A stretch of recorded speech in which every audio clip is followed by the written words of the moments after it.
मनीष कश्यप से जुड़े हर सवाल का जवाब आपको इस वीडियो में मिलने जा रहा। बिहार में तेजस्वी की सरकार गिरने पर मनीष कश्यप का पहला रिएक्शन क्या था? मनीष कश्यप क्या बीजेपी के एजेंट है? मनीष कश्यप किस पार्टी से चुनाव लड़ने जा रहे हैं? पीएम मोदी से मनीष कश्यप का क्या रिश्ता है? मनीष कश्यप शादी कब करेंगे? मनीष कश्यप ने पॉजिटिव इंडिया के दर्शकों को क्या संदेश भेजा है? सारे सवालों का जवाब आपको इस वीडियो में मिलेगा। बस वीडियो को अंत तक जरूर देखिएगा और सभी फेसबुक और व्हाट्सएप ग्रुप में शेयर कर दीजिएगा। तो चलिए वीडियो शुरू करते हैं बिना किसी देरी के। हमारे साथ हिंदुत्व प्रचारक और मनीष कश्यप के हनुमान कहे जाने वाले अमन भाई जी जुड़े हैं। भाई जी जय जय श्री राम। जय श्री राम, जय भारत। सबसे पहले तो आप लोग को बधाई कि आप लोगों ने जो दावा किया था, जो चैलेंज किया था, वो 180 दिन का था, लेकिन उससे काफी पहले यानी कि 45 दिन में ही बिहार की महागठबंधन सरकार गिर गई। इस पर सबसे पहला रिएक्शन आपका। देखिए, मैं ये कहना चाहूंगा कि हमारे भाई ने ये बात कहा था जी, उन्हें बहुत कहिए कि सताया गया था, उन्हें बहुत ही दबाने का कोशिश किया गया था। वो जब देख रहे थे कि मैं जब स्वतंत्र होकर के जिस प्रकार से मैं कार्य कर रहा हूँ, लोगों को लाभ पहुंच रहा है, लोगों का उम्मीद बन रहा हूँ, वहीं पर कहीं ना कहीं सरकार, जो वर्तमान सरकार उस समय थी जी, वो उन्हें कुचलने का, दबाने का प्रयास कर रही थी। उनके खिलाफ षड्यंत्र करके कहीं कहीं से एफआईआर करना शुरू कर दी थी। जी, तो उन्हें ये क्लियर हो गया था कि अब उन्हें जेल के अंदर जाना होगा, सलाखों के पीछे जाना होगा। तो कहिए उस समय उनके जीव में मां सरस्वती विराजमान थी और उन्होंने सत्य कह दिया कि यदि मैं, तेजस्वी यादव जी, यदि मैं जेल गया तो 180 दिन के अंदर आपकी सरकार गिरा दूंगा। ऐसा कुछ मनीष कश्यप भाई ने उस समय कहा था। जी, क्योंकि उन्हें बहुत प्रताड़ित किया गया था, उन्हें बहुत ही सताया गया था, जगह जगह से उस पर बिना बात का एफआईआर किया गया था। अरे उन्होंने मजदूर की बात की थी, मजदूरों के हक की बात की थी, मजदूरों को जिस प्रकार से दूसरे राज्यों में प्रताड़ित करने की जो मामला सामने आ रहा था, उसमें उन्होंने सवाल किया था, जो कि तमाम प्रिंट मीडिया ने छापा था। उस पर एक सवाल मनीष कश्यप ने किया था, जो कि कहीं से भी गलत नहीं है। उसके बाद मनीष कश्यप को दबाने का, उन्हें कहिए कि प्रयास किया जा रहा था, उन्हें डराने का प्रयास किया जा रहा था। उस वक्त उनके जीव से ये बात नहीं, बात ऐसा है कि उन्होंने कहा था कि पुल गिर जाएगा और पुल गिर गया। उनकी सारी भविष्यवाणी सच साबित होती हुई दिख रही है। देखिए, जो सच्चा व्यक्ति होता है ना जी, जो सच्चा व्यक्ति होता है, जो ईमानदार व्यक्ति होता है, जिसके हृदय में ये होता है मुझे अभी विवाह नहीं करना, अपना घर नहीं बसाना है, मुझे सिर्फ अपनी माँ का आंसू नहीं पोंछना है, मुझे सिर्फ अपने भाई और अपने भतीजी को नहीं देखना, मुझे पूरे बिहार वासियों को, पूरे भारत वासियों को देखना है। तो वैसे व्यक्ति को अगर आप तड़पाइएगा, सताइएगा, तो उनके साथ साक्षात भगवान चलते हैं। जिस प्रकार से कौरव को एक तरफा छोड़ दिया गया था, कौरव कौरव मात्र 5 भाई एक तरफ रह गए थे और उधर बड़ी सी फौज, सॉरी कौरव, पांडव जिस प्रकार से कौरव ने सताया था पांडवों को, पांडव के जो 5 भाई थे जी, पांचों भाई को दरकिनार करके ये कौरव अपनी 100 भाइयों के साथ और ना जाने कितने राजा महाराजाओं की सेना के साथ, और साथ ही साथ श्री कृष्ण की जो अच्छेवड़ी सेना थी, उसको भी अपने पक्ष में रख करके ये दिखलाया था कि मैं तुम्हें पांडवों नाश कर दूंगा। उस वक्त भी पांडव ने कहा था, बोला था कि सुई की नोक, मतलब कि 5 गांव, मात्र 5 गांव मुझे आप दे दीजिए, आप पांचों भाई एक एक गांव रख के अपना गुजारा बसेरा कर लें। लेकिन उसने क्या कहा था कि 5 लोग तो छोड़ दो, सुई की नोक के बराबर मैं भूमि नहीं दूंगा। जी, ठीक इसी प्रकार से सभी बड़े बड़े जो सत्ताधारी थे वो एक तरफा होकर के मनीष कश्यप की आवाज को कुचलने का प्रयास किए थे। मनीष कश्यप ने अपने अंदर से कहीं ना कहीं आपको नहीं लगता है कि ये जो किया गया, इससे मनीष कश्यप का कद और ज्यादा बढ़ गया है, मनीष कश्यप की लोकप्रियता में और ज्यादा इजाफा हो गया है? देखिए, मनीष कश्यप की लोकप्रियता की बात है तो मनीष कश्यप जो है बिहार मात्र में नहीं, पूरे भारत में लोकप्रिय हो चुके हैं। मैं अयोध्या में उनके साथ करीब 15 दिन था।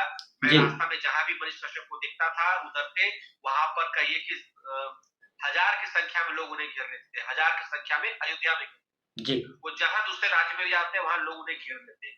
मुझे तमाम राज्यों से फोन आता है जिनके पास हमारा कांटेक्ट नंबर होता है कि अमन भैया, लगता है आप मनीष कश्यप के साथ रहते हैं, एक बार मनीष कश्यप से बात करा दीजिए। अरे भाई, मैं साथ नहीं रहता हूँ, वो तो संजोग है कभी साथ मिल गए, तो मैं कैसे बात कराऊं?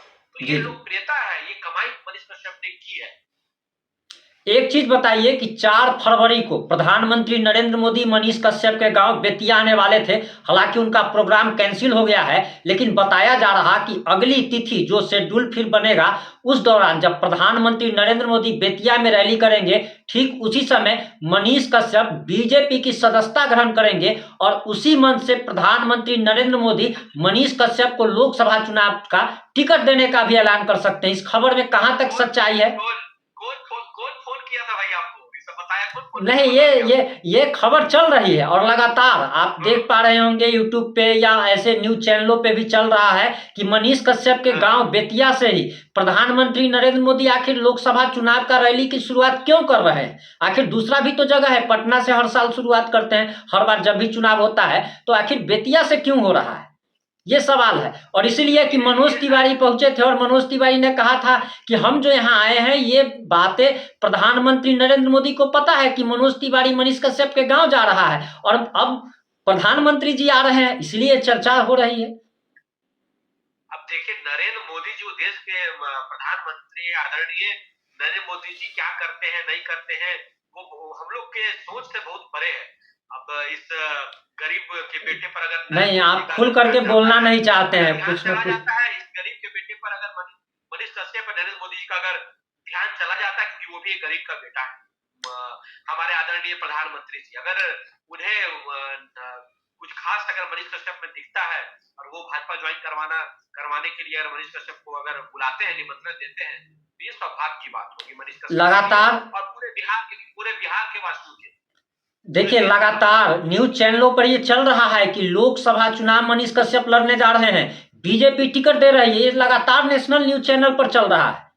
देखिए लोकसभा चुनाव मनीष कश्यप लड़ने जा रहे हैं, क्योंकि चल रहा है नहीं चल रहा मुझे उसका जानकारी नहीं है। जी मुझे ये जानकारी है कि मनीष कश्यप तो जेल से बाहर आ चुके हैं और लगातार वो पिछले बार की तरह लगातार वो भ्रष्टाचार पे, रोजगार पे, स्वास्थ्य पे लगातार वो प्रहार करते रहेंगे, कड़े तीखे सवाल करते रहेंगे, सरकारों को आईना दिखाते रहेंगे। क्योंकि सबसे इसका बड़ा उदाहरण मैं आपको बताना चाहता हूँ, सरकार गिरने के बाद जो नई सरकार वर्तमान भारतीय जनता पार्टी और जो ये एनडीए की जो सरकार बनी है नीतीश जी। कुमार के साथ की जदयू की जो सरकार बनी है साथ में, उसमें सबसे पहले सरकार बनने के साथ मनीष कश्यप ने रोड पे गिरा हुआ तार को, बिजली के तार को दिखलाया 2 बजे रात में। नगर पालिका के लचर व्यवस्था को दिखलाया।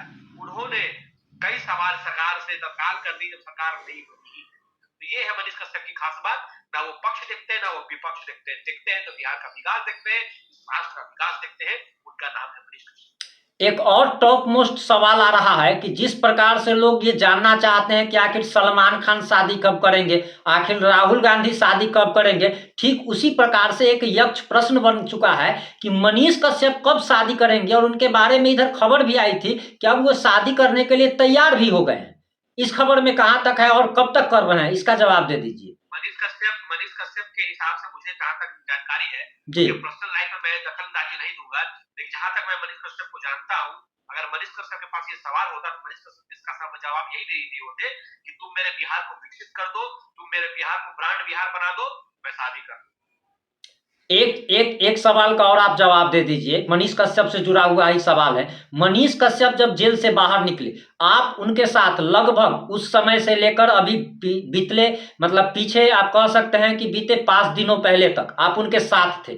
मनीष कश्यप आखिर अब आगे क्या करने वाले हैं? आगे क्या वो सिर्फ और सिर्फ पत्रकारिता करेंगे अथवा जेल से जो उनका अनुभव जो हुआ है उसके आधार पर आगे हुए चुनाव क्या करने वाले हैं, उसके बारे में आप, रणनीति उनकी क्या है, आगे वो क्या करने वाले हैं? क्योंकि लोग उन्हें सीएम के तौर पर देखना चाहते हैं। एक सेकंड भैया, सीएम के तौर पर देखना चाहते हैं। अब लोगों को लगता है कि मनीष कश्यप जो है बिहार में जो बदहाली है, जो मजदूर प्रोड्यूसर स्टेट जो बन चुका है, उनको लोगों को लगता है कि मनीष कश्यप के हाथ में कोई जादू की छड़ी है। मनीष कश्यप अगर सीएम अगर बनता है तो बिहार में अभूतपूर्व बदलाव आ सकता है। ये लोगों की आकांक्षाएं हैं, इस पे आपका क्या कहना है?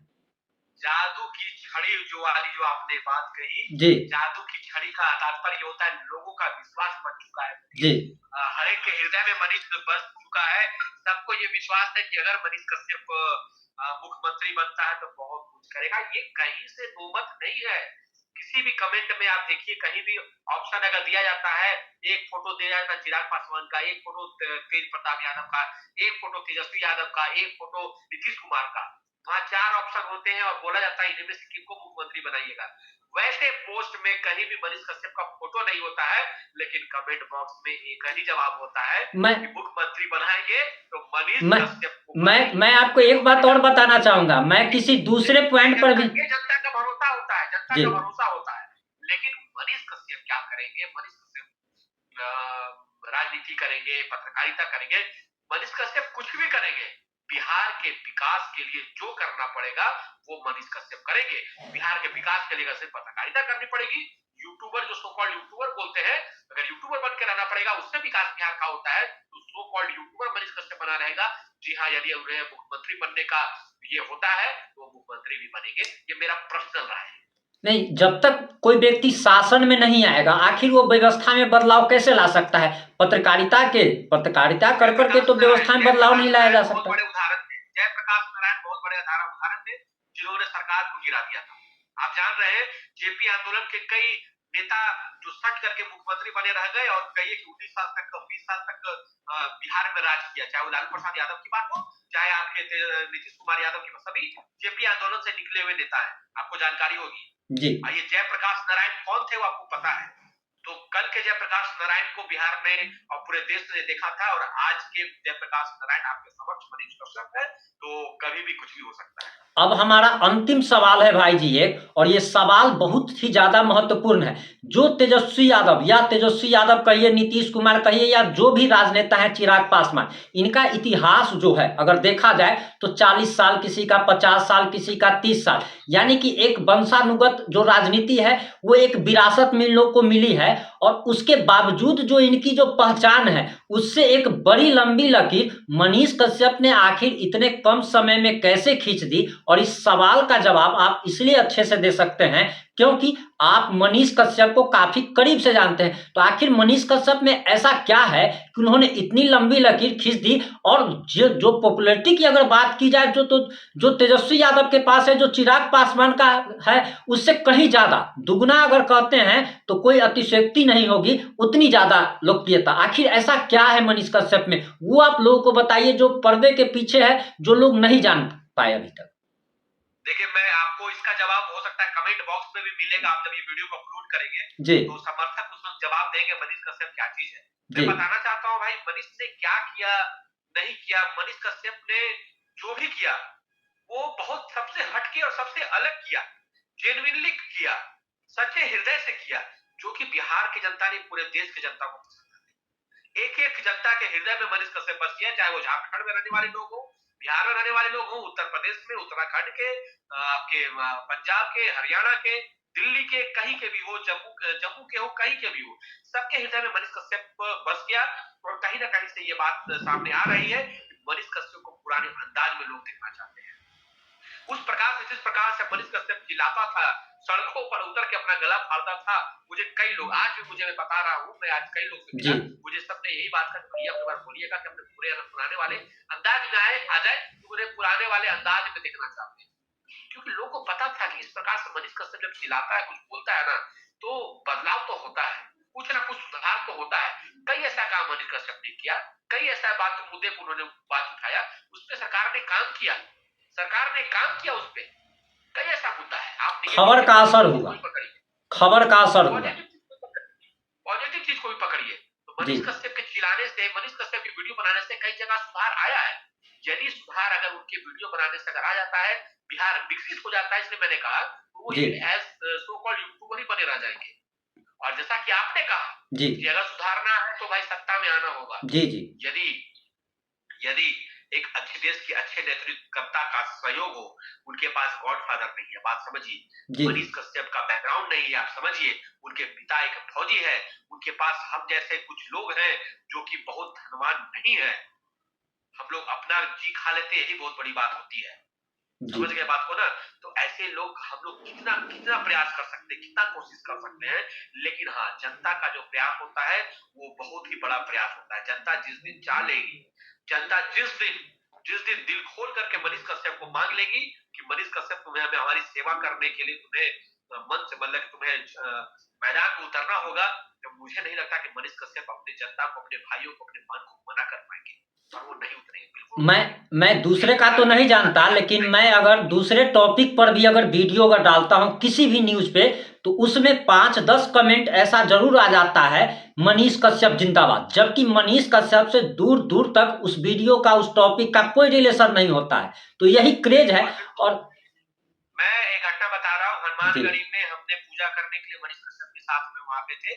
सामने हमारे साक्षात हनुमानगढ़ी के जो हमारे राजा है, अयोध्या के जो राजा राजकुमार, जो पहले जिन्हें परशुराम राम ने बजरंग बली को बना के भेजा था, उनके दर्शन के लिए हम लोग जब खड़े रहते हैं, तो यकीन मानिए पीछे से लोग बोलते हैं मनीष भैया जिंदाबाद। मनीष कश्यप वहां टोकते हैं, वो वीडियो कहिएगा, मैं वीडियो आपको दूंगा।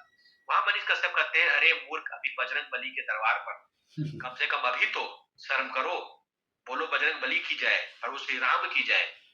जयकारा करना है तो श्री राम का करो। मनीष कश्यप ने कितनी वीडियो बनाई है जिसमें उन्होंने साफ कहा है, मेरे पास भी एक वीडियो पड़ी हुई है, मनीष कश्यप ने कहा है किसी भी व्यक्ति विशेष का जिंदाबाद का नारा ना लगाए, किसी का ना लगाए। अगर जिंदाबाद करना है तो अपने देश का जिंदाबाद करे, अपने तिरंगा का जिंदाबाद करे, अपने राष्ट्र का जिंदाबाद करे।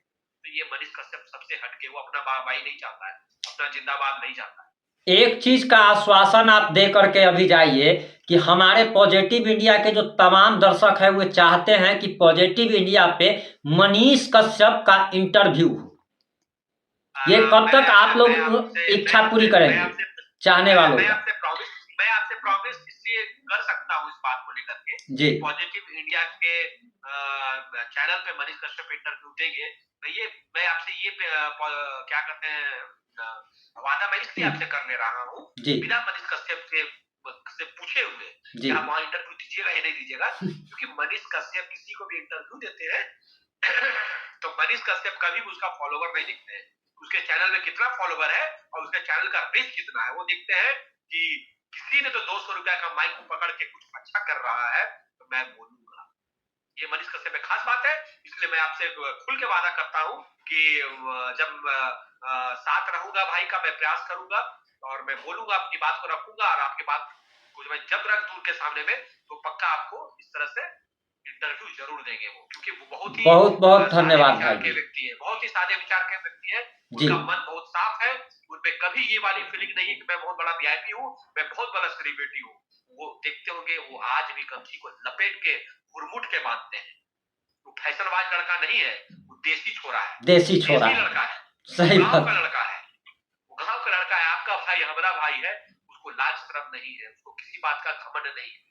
आपके चैनल में अगर 5 फॉलोवर है और कैमरा सामने लेके जाइएगा, मनीष कश्यप फ्री रहेंगे, आपके चैनल पे इंटरव्यू जरूर देंगे, मैं ये वादा करते जाता हूँ। बहुत बहुत धन्यवाद आपका भाई जी, आपने अपना कीमती समय दिया, इसके लिए आपका बहुत बहुत धन्यवाद।